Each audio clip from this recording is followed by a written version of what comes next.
Thank you, Priyanki. Chairperson of SEPA and members of the Board of Directors at SEPA, members of the Parliament, distinguished guests, ladies and gentlemen.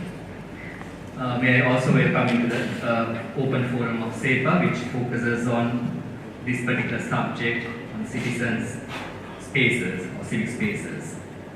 Allow me to take a couple of minutes to make a few remarks to set the stage for this afternoon's OF, as we call it, the open forum, and explain to you how the open forum proceedings are organized. The topic today in this forum is, as you know, Space for Citizens Action, which is the main title. The basis for it comes from the contemporary Indian experience, spanning from Anna Hazare, who started the anti-corruption campaign, to Modi, the recent victor of the elections, and Arjun Kejriwal in between. So three men who had led contemporary Indian forces in the last 2 years or so. So the story we hear from Dr. Tandon this afternoon obviously comes from India. But as conveners of the open forum, we are equally keen to use the Indian story to look at ourselves, the Sri Lankan situation. And as such, what Dr. Tandon is doing this afternoon is partly to hold a mirror to us so that we can see ourselves while seeing the Indian story. Identifying the parallels between the Indian and Sri Lankan situation on civic spaces and engagement is a useful exercise. What worked well, what went wrong, why, what were the contextual conditions which contributed to the success or the failure. These are pertinent questions for us to pose in our attempt to understand the dynamics of change in the civic space. Coming back to Sri Lanka, the civic space in Sri Lanka is a contested one. At one level, the political society dominates at the cost of civil society.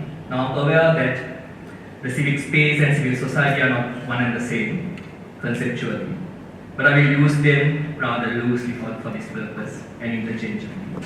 The civic space is shrinking in Sri Lanka as the conditions for an ideal civic space are weak or sometimes absent. Freedom of speech is restricted. People are imposing self-censorship. Same goes for media as well. There are overt attacks on civil initiatives that challenge the government. So this is the context in Sri Lanka, and how do we see the Indian story from our point of view? So from a Sri Lankan perspective, the story from India, to be narrated by Dr. Tandon, will be of interest to many of us here and beyond. And that's the opening remarks that I would like to make. The format for this afternoon is as follows. I'll shortly request Dr. Tandon to speak, and his plan is to spend about 30 minutes for his address. And then we have invited two discussants to raise questions, to trigger a broader discussion at the audience after the address. So there'll be, and we hope to wrap things up around 6:30. Before I invite Dr. Tandon to speak, let me introduce him again from my own experience. I know Dr. Tandon from 1996 with my previous professional engagement. So I have closely followed Dr. Tandon's journey. In addition to what Priyanki told or explained about Dr. Tandon, I would like to mention two achievements out of his illustrious career, because I think that's worth mentioning and they are relevant to our topic.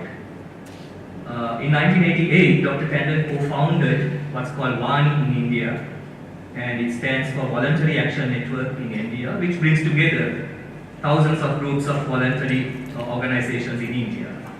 So Dr. Tandon was the president of this organization for a long time, and he gave a very good leadership to WANI, and that's an Indian level experience. The second achievement is an organization called Civicus. It stands for World Alliance for Citizens Participation. It's a global alliance, as the name suggests.